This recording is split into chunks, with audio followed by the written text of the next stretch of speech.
खबरों में आगे बढ़ते हैं। योगी सरकार चकबंदी विभाग को लेकर पूरी तरह सक्रिय हो गई है। प्रदेश भर में लगातार समीक्षा और सक्रियता को लेकर बैठक की जा रही है। इसी कड़ी में वाराणसी के सर्किट हाउस में चकबंदी आयुक्त GS नवीन ने वाराणसी और विंध्याचल मंडल की समीक्षा बैठक की। समीक्षा के दौरान कर्मियों को देखकर वह पूरी तरह बिफर पड़े। उन्होंने 10 वर्ष से अधिक पुराने चकबंदी मामलों में धारा 52 की कार्यवाही पूरा करने का निर्देश दिया। जौनपुर में अत्यधिक मामले लंबित होने पर एक अतिरिक्त बंदोबस्त अधिकारी चकबंदी तैनात करने का निर्देश दिया। 10 वर्ष से अधिक समय से अपील लंबित होने, संतोषजनक कार्य न होने और शिथिलता पर 5 अफसरों का वेतन रोकते हुए स्पष्टीकरण मांगा है।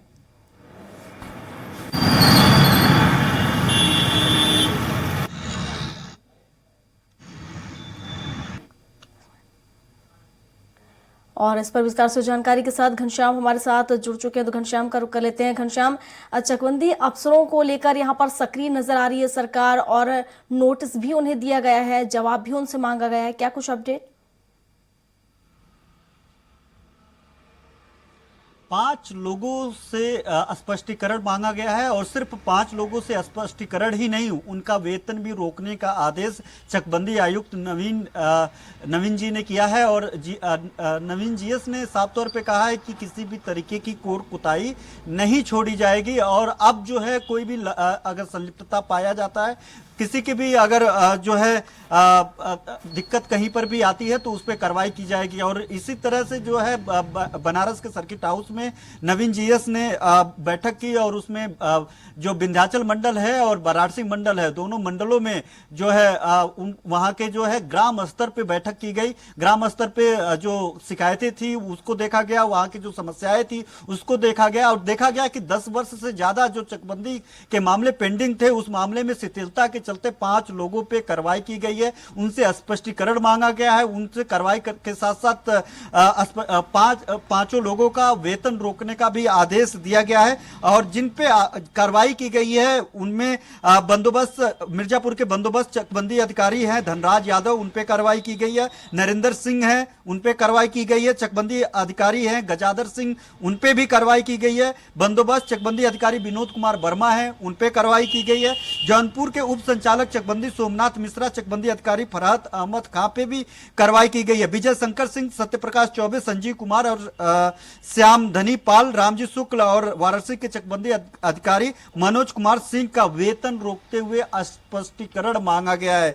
और इसमें साफ तौर पे है कि अगर जिस तरीके से देवरिया में कांड हुआ, 5 लोगों की हत्या हुई, 6 लोगों की मौत हुई, देवरिया के बाद चकबंदी मामले को लेकर के तमाम ऐसे जिले थे जहां पे धीरे धीरे कई मामले उजागर होते थे, कई मामले सामने आते थे जिसमें हिंसा बढ़ रही थी। और सबसे बड़ी बात है कि जो मुख्यमंत्री योगी आदित्यनाथ लगातार जो जनता दर्शन लगाते हैं उसमें सबसे ज्यादा मामला जो आते हैं वो चकबंदी से संबंधित आते हैं, जमीनों से संबंधित आते हैं, यानी राजस्व विभाग से संबंधित आते हैं।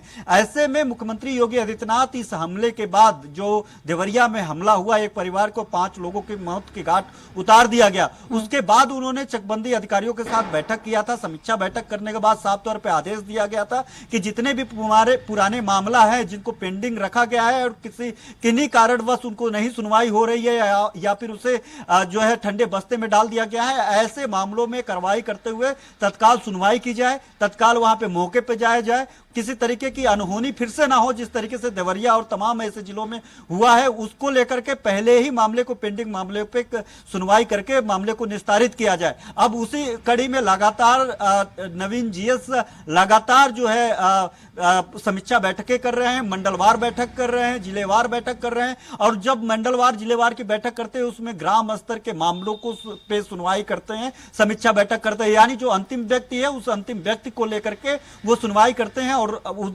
ये इस बात की ताकीद करते हैं कि किसी तरीके का कोई भी एक भी ऐसा केस ना हो जो उस मामले को जो है दरकिनार हो और वो मामले नजर से हटे और वो मामला बड़ा होकर के कहीं आफत बन करके सामने आए। और उसी कड़ी में अब इन पांचों लोगों का जो है वेतन रोक दिया गया है और उनसे स्पष्टीकरण मांगा गया। अगर समय पे सही से स्पष्टीकरण नहीं दे पाते हैं तो उन पे कार्रवाई होना तय भी माना जा रहा है। जी प्रियंका। बिल्कुल घनश्याम, हालांकि देखने वाली बात होगी कि चकबंदी मामले में लापरवाही बरतने पर किस तरह से यहाँ पर कार्रवाई की जाएगी और आखिर आगे इस तरह की लापरवाही ना हो इसको लेकर किस तरह का एक्शन लिया जाएगा। शुक्रिया आपका तमाम जानकारियों के लिए।